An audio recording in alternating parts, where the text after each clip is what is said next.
Pemirsa, perdagangan saham di Bursa Efek Indonesia baru saja ditutup. Kita akan membahasnya bersama analis dari Pandit Sekuritas. IHSG ditutup menguat 0,2%. Untuk membahas selengkapnya, kita telah terhubung dengan Isla Bimo Prakoso, analis ekuitas Pandit Sekuritas. Mas Bimo, selamat sore.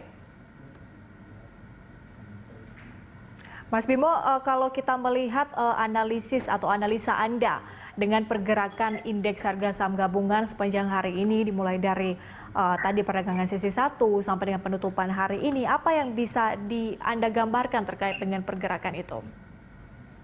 Oke, jadi kalau kita lihat pergerakan pada hari ini memang itu menguat. Menguat ini lebih dikarenakan kalau kita lihat efek pullback dari yang kemarin beberapa hari lalu itu sempat melemah ya.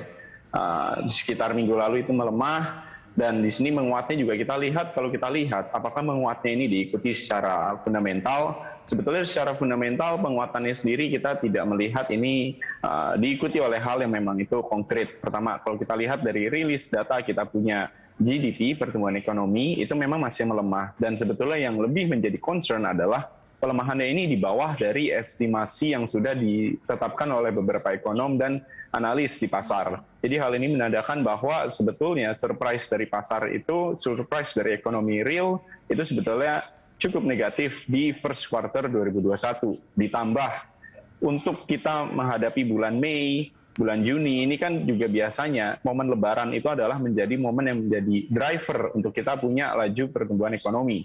Namun sebetulnya masih ada beberapa hal yang itu masih tertahan.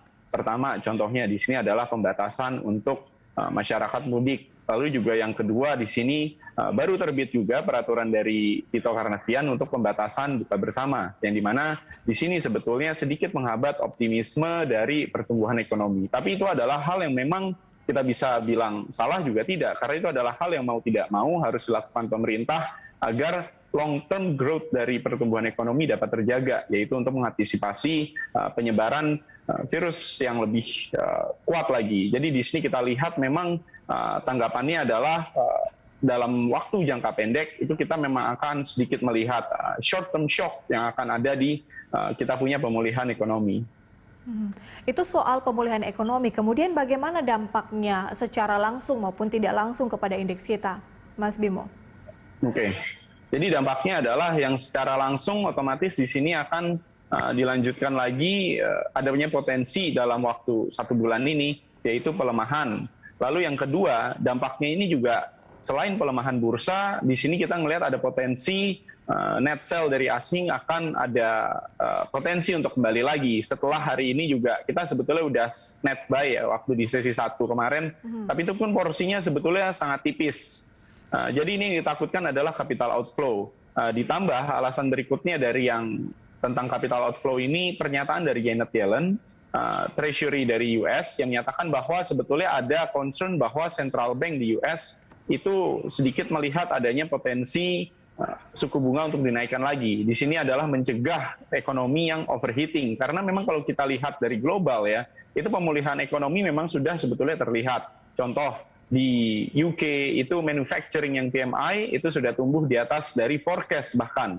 Terus yang dari US juga ke depan kita masih menunggu lagi rilis data non-farm payroll, jobless claim yang di sini juga diekspektasikan akan membaik. Jadi hal ini yang menjadikan adanya disparitas antara pemulihan ekonomi di negara maju dan di negara berkembang. Makanya di sini yang kita takutkan adalah capital outflow, dan yang pertama tadi pelemahan dari kita punya indeks. Itu sebetulnya menjadi concern kita dalam waktu dekat ini.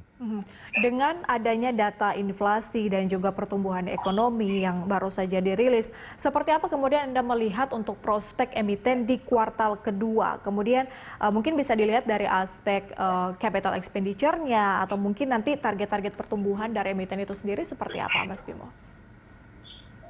Jadi kalau kita kembali lagi ke kuartal 2 2021, karena yang di sini menjadi concern kita adalah risiko dari pemulihan ekonomi yang sedikit terhambat. Di sini kita bisa melihat ke sektor-sektor yang memang di situ adalah sektor yang cenderung defensif. Contohnya sektor konsumen, di sini lebih tepatnya lagi adalah pharmaceutical. Contohnya juga bisa kita melihat Kalbe Pharma, yang dimana di first quarter 2021 ini mencatatkan pertumbuhan kinerja. Terus juga di sini kalau kita lihat dari volume itu juga cukup solid. Kedua juga selain pharmaceutical juga kita bisa melihat sektor konsumsi yang secara general di sini juga.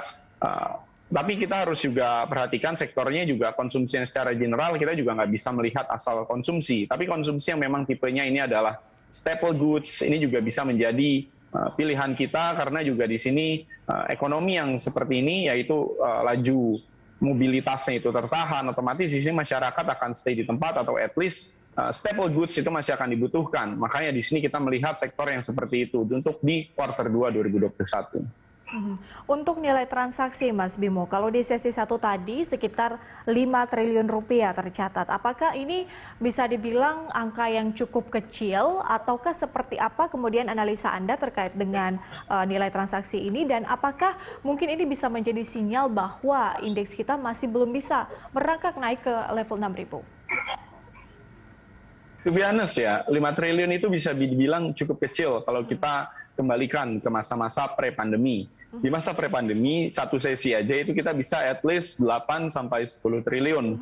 Tapi dengan ini kita ibaratnya kepotong sampai kurang lebih 40%. Di sini menandakan bahwa investor itu sebetulnya masih belum ramai-ramai optimismenya timbul untuk bertransaksi lagi di bursa saham. Di sini berarti masih banyak sebetulnya investor-investor yang memang masih wait and see untuk melihat sebetulnya yang menjadi katalis ini adalah bagaimana laju pertumbuhan dari kita punya pemulihan ekonomi, khususnya itu di negara berkembang. Karena negara maju aja sebetulnya udah recover, tapi di sini negara berkembang, khususnya di Indonesia, itu masih sedikit terhambat. Lalu yang kedua juga di sini yang bisa menjadi katalis adalah proses distribusi vaksin yang sebetulnya di sini diharapkan bisa menjadi faktor untuk lebih lagi mendorong pertumbuhan ekonomi. Karena kalau kita lihat dari negara Eropa dan negara US, itu mereka sebetulnya sudah mulai proses vaksinasi ke usia yang lebih muda lagi.